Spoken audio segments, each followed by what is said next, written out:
नमस्कार, मैं हूं सूर्य नारायण भारती। आप देखना शुरू कर चुके हैं न्यूज 91। अलौली विधानसभा में लगभग 35 वर्षों से प्रतिनिधित्व करने वाले पशुपति कुमार पारस, जो पूर्व केंद्रीय मंत्री भी थे और राज्य मंत्री भी थे, उन्हें 2015 में पराजित कर चंदन राम ने एक बार फिर विधायक बनने का उन्हें मौका मिला। और अब 2025 के चुनाव में अब चंदन राम जो संभावित उम्मीदवार माने जाते हैं, अब उन्होंने पूर्व केंद्रीय मंत्री पशुपति कुमार के बेटे यशराज पासवान के सामने ताल ठोक दिया और उन्होंने दावा किया कि जिस तरह मैं उनके पिताजी को हराकर विधायक बना, उसी तरह यशराज को भी हराकर मैं विधायक बनूंगा। यशराज अभी बच्चे हैं, उन्हें सीखने की जरूरत है। आप अलौली से भारी बहुमत से बीते चुनाव में जीत हासिल की थी और उसके बाद आप पराजित भी हुए, और इस बार आप अलौली से प्रबल दावेदार के रूप में जाने जाते हैं। क्या लगता है कि जदयू से, क्योंकि वहाँ जदयू एक साधना देवी सदा है, तो एक चंदन कुमार राम है और ये आप पूर्व विधायक भी रहे हैं, तो क्या लगता है नीतीश कुमार के द्वारा आपको किसी तरह का आश्वासन मिला? सबसे पहले मैं आपको धन्यवाद देता हूँ कि आपने मुझे अपने चैनल पर बोलने का मौका दिया है।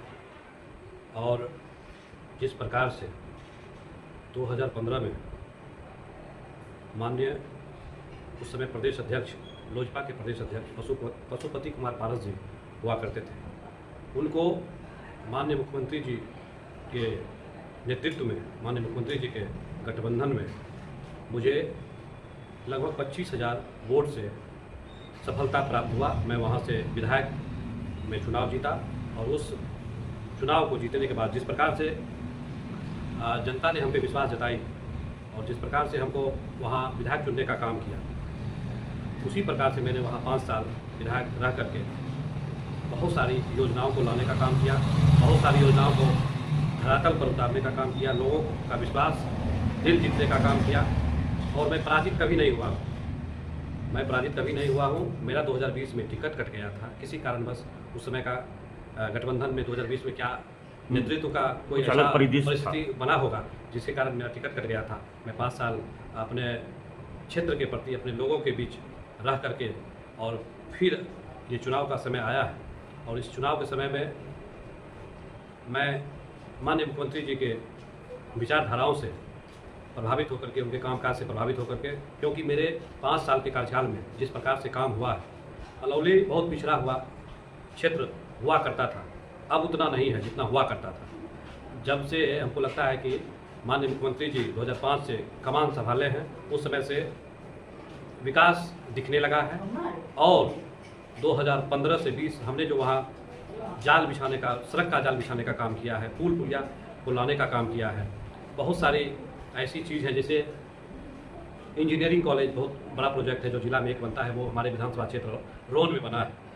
उसके बाद बहुत सारी ऐसी योजनाएं हैं जो कि अलौली में हमको लगता है कि कोई ऐसा चीज़ नहीं है जो कि वहाँ नहीं दिखता है। वहाँ प्रखंड मुख्यालय का जो 3 मंजिला भवन होता है, वह भी हमने अपने रीजन में माननीय मुख्यमंत्री जी से मांग करके वहाँ बनवाने का काम किया है। कई उप स्वास्थ्य केंद्र बनाने का काम किया है। प्रखंड मुख्यालय के अंतर्गत 30 बेड का हॉस्पिटल बनाने का काम किया है। और सड़क 200 से ज़्यादा सड़क मैंने अपने रीजन में विधायकी फंड को छोड़ करके, मैं ग्रामीण कार्य विभाग, पथ निर्माण विभाग की बात करता हूँ, 200 प्लस सड़क मैंने 10 किलोमीटर, 5 किलोमीटर, 6 किलोमीटर, 3 किलोमीटर वाला जो भी सड़क होता है उसको मैंने बनाने का काम किया है। और पूरा अलौली आज के डेट में बिजली की बात कर लीजिए, सड़क की बात कर लीजिए, पुल पुलिया की बात कर लीजिए, शिक्षा की बात कर लीजिए। शिक्षा का तो आप इंजीनियरिंग कॉलेज जहाँ स्थापित हो चुका है, वहाँ तो आप समझ सकते हैं किस प्रकार से वहाँ डेवलप हुआ है। तो जो काम मुझे लगा क्षेत्र घूमने के दरमियान मैंने उस काम को विधानसभा के पटल पर, सचिवालय, मंत्रालय, माननीय मुख्यमंत्री जी से, माननीय मंत्री जी से बात करते। पशुपति कुमार पारस 7 बार वहाँ के विधायक रहे।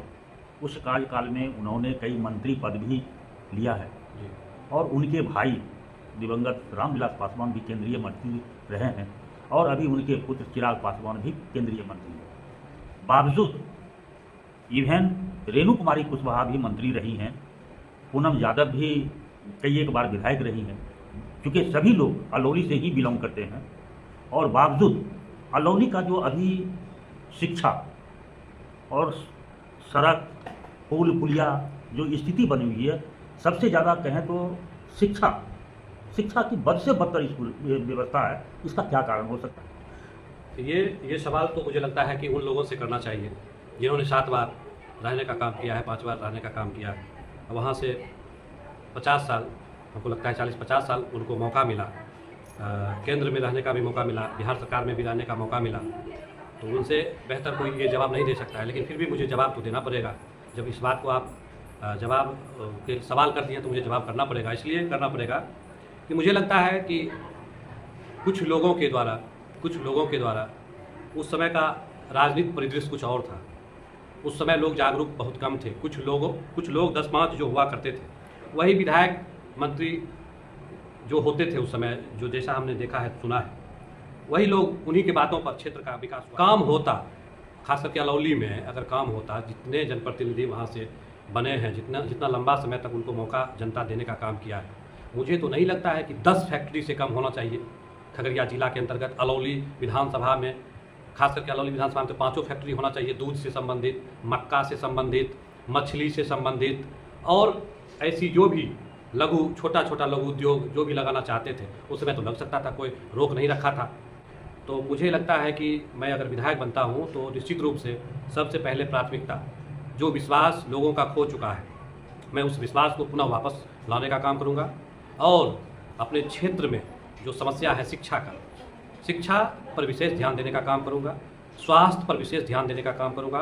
कहाँ डॉक्टर की कमी है, कहाँ नर्स की कमी है, कहाँ दवा की कमी है, कहाँ जागरूकता की कमी है, इस पर भी मैं ध्यान देने का काम करूँगा। और सड़क, रोड, पुल पुलिया तो मुझे लगता है कि 90% से ज़्यादा बन चुका है, मात्र 10% ही बचा होगा, जिसको इस बार पूरा कर लिया जाएगा। जितने भी, मुझे तो इस बीच में बहुत क्षेत्र घूमने के दरमियान बहुत सारा ऐसा सड़क मिला जो हमने उस समय बनवाया था, वो जर्जर अवस्था में, उसको भी मैं सबसे पहले मरम्मती कराने का काम करूंगा। जो नया सड़क होगा उसको फिर से बनवाने का काम करूंगा। एक अंतिम सवाल है विधायक जी की, जिस तरह राम वृक्ष सदा के ऊपर आरोप अभी तक लग रहा है कि उन्होंने जब से जीता है तब से अलौली का भ्रमण नहीं किया, उसी तरह आप पर भी आरोप है कुछ लोगों के द्वारा। क्या नहीं, जाहिर सी बात है, जो काम करेगा, जो दिन भर काम करेगा वो तो कम दिखेगा ही, और जो सिर्फ भोज मतलब खाते रहेगा, काम नहीं करेगा। मैं पूछना चाहता हूँ, मैं जिस प्रकार से डंके की चोट पर, आपकी कैमरे पर, और जहाँ भी मुझे बैठा लिया जाए, जहाँ भी हमको जिस चैनल पर बैठा लीजिए, हमको लगता है जनता की अदालत में, अलौली विधानसभा में, किसी भी पंचायत में, किसी गांव में जाकर के हमको खड़ा कर दीजिए, किसी वृक्ष के नज़दीक खड़ा करके हमसे पूछिए कि आपने कौन कौन काम किया है। मैं सब रोड आपको दिखाने का काम करूँगा, जितना मैंने पुल पुलिया बनाया है उसको दिखाने का काम करूँगा।